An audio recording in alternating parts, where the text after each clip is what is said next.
పెసరట్టు వేస్తున్నానండి. అల్లము, కొద్దిగా కొత్తిమీర, ఉల్లిపాయ, కొంచెం జీలకర్ర, పచ్చిమిర్చి వేయట్లేదండి, చిన్నపిల్లలకు కొంచెం ఇబ్బంది అయిపోతుందని. ఈ మొత్తం కలపాలండి.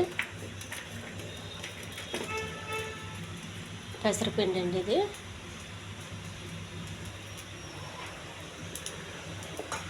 పెనం వేడవుతుంది, కొద్దిగా ఆయిల్ రాయాలండి.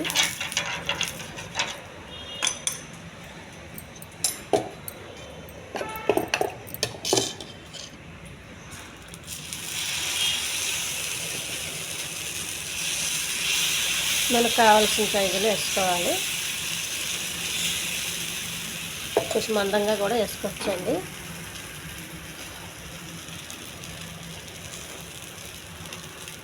పిండి కొంచెం పచ్చిగా ఉన్నప్పుడే వేయాలండి, అప్పుడు బాగా పడుతుంది.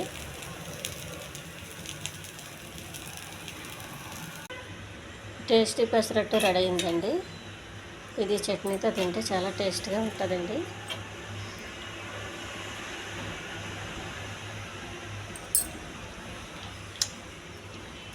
చాలా బాగుందండి పెసరట్టు.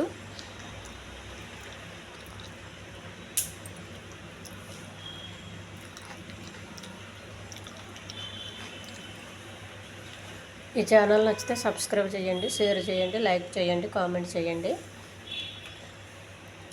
బాగా కాలిందండి.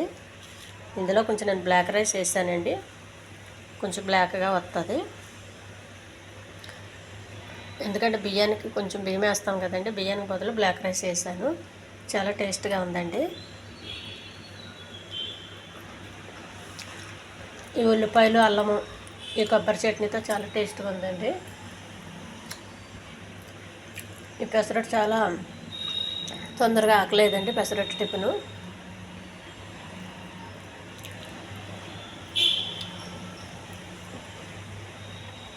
కొత్తిమీర మరీ ఎక్కువ వేసుకోకూడదండి, పసరు వాసన వచ్చేస్తుంది. పచ్చిమిర్చి వేసుకునే వాళ్ళు పచ్చిమిర్చి వేసుకోవచ్చు, అల్లం వేసుకునే వాళ్ళు అల్లం వేయచ్చు.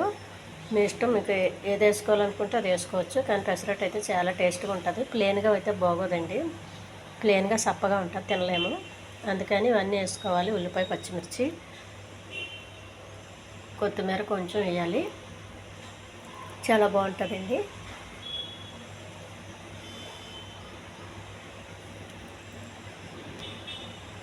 వేడిగా ఉన్నప్పుడే తినాలండి, చల్లగా ఉంటే సప్పగా అయిపోతుంది. మన దోశ అయితే చల్లగా ఉన్న బాగానే ఉంటుంది. ఇదైతే కొంచెం డిఫరెంట్ తిని రుచి.